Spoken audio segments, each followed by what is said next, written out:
what's going on YouTube? WNL Epic Massacre here with WNL Epic Gaming, bringing you guys the review of Assassin's Creed Brotherhood. Now, Brotherhood is the third part to the Assassin's Creed trilogy that was designed by the Ubisoft team, and it's a beautiful game. It brings a lot more to the table of Assassin's Creed, and it's developed very nicely since the very first one. I'm going to touch on the first two real quick. The first one, I've talked to my friends, people who liked it, people who didn't like it.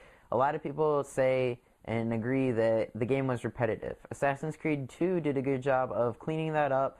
It wasn't as repetitive, you know. I mean, I love the Assassin's Creed series. People found them repetitive, I guess. They said that it was the same thing over and over, getting intel on the target that you have to kill, getting information, pickpocketing, mail couriers, just stuff like that. Then you'd kill the target, and then you'd repeat all over again. And they said it was the same process. Assassin's Creed 2 cleaned this up. They gave you some new features. You got to repair your town. You were introduced to a new character, Ezio, who is the same character that you play as. However, you do play as Desmond more in Brotherhood. The main plot for Brotherhood is that you are figuring out what's going on with the Templars, and your main goal is rebuilding the Assassin's Creed, recruiting new members. There's online play. You play as Desmond more. You don't just play inside of the Animus in Ezio's world. These are just some of the new features. Let's talk graphics, guys. Graphically, this game's beautiful. I mean, Assassin's Creed has always done a good job of giving its characters an interactive, flow, realistic-like feel. I mean, I'm pretty sure it runs at 30 frames per second, and it's beautiful. I can only imagine this thing on PC with a great rig, but I am doing the review for the 360. I'm a 360 gamer. I also play the PS3, but I have this game for the Xbox 360. Haven't played it for the PS3. I'm sure with the Blu-ray engine built in, it's even more beautiful. But Assassin's Creed has always done a good job of keeping it clean and crisp.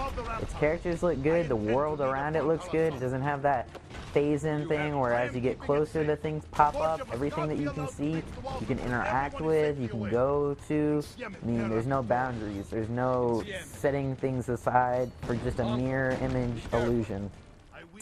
So graphically, I'd give the game its credit. It's one of its strong suits. It's what it's good at. Gaming-wise, if you've never played Assassin's Creed, it's a lot of like close quarters combat. You have a crossbow, you have throwing knives, you have the underarm gun pistol, but a lot of it is getting in there and sword fighting, hand-to-hand combat. It's fun, you know. There are certain parts in the game where you'll have to be fighting. There are other parts where you have to do your assassinations. You're going to take the stealth approach. You're going to have to be up front with it. Just depends. You can go however you want it. In this game, you have the feature of recruiting new assassins. You get up to 3 assassins at a time. You can use certain abilities with these. You can have them support you. It just depends on how you're doing it. You're going to be doing a lot of hand-to-hand combat. You get a variety of weapons in this game. I think it does a beautiful job on detailing its weaponry. Like I said, this game visually is beautiful.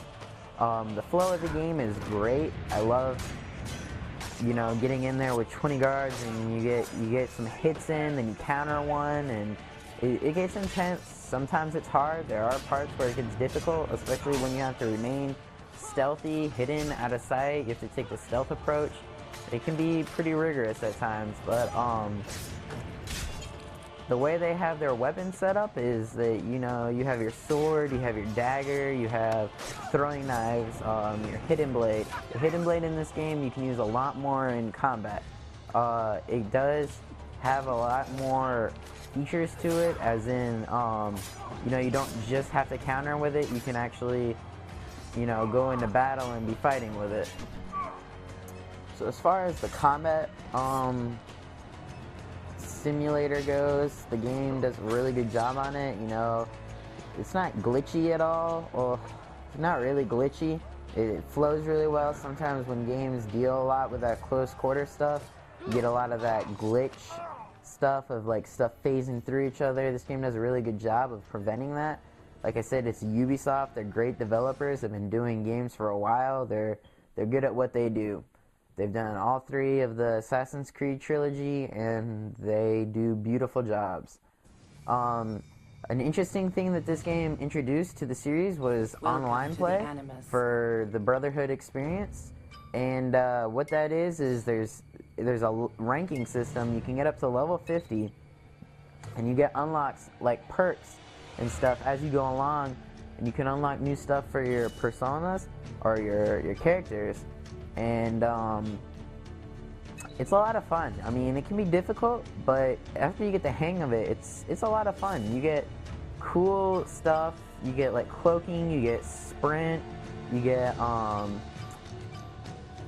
blending stuff, like you blend in with the crowd. You get assigned a target, then you have to find your target and pick them out. It's a different player. The tricky thing is that there's set characters that you pick from, and then all the AIs or the computers look just like the other characters.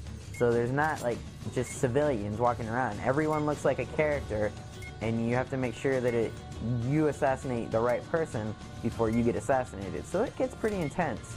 As far as the storyline goes for this game, I'm not going to spoil anything for you guys, but it does pick up right where the other one leaves off. If you guys remember from the end of Assassin's Creed 2, that like goddess type thing was talking to Desmond through Ezio, and Ezio was like, "Who is this Desmond you speak of?" This is exactly where it picks up in the 3rd one.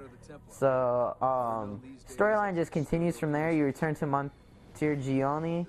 I'll speak Italian, so sorry if I butchered that. But you return to your home city from the E3 trailer. I'm sure you all have seen.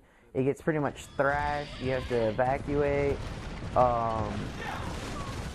You move to Rome, where you pick up and you start rebuilding to take out those who have done this to your family.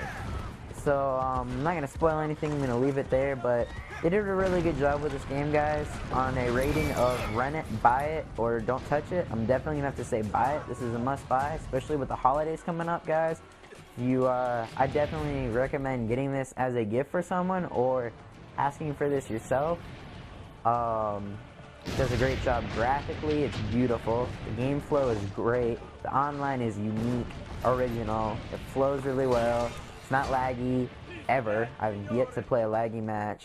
The ranking system's cool. They have perks. And, overall, the trilogies have just been great. The developers did a really good job on this one. So I'm definitely going to have to say this is a must-buy, guys. If I don't see you guys before the holidays, I wish you all a Merry Christmas and a Happy New Year. Party hard. Live life. Be safe.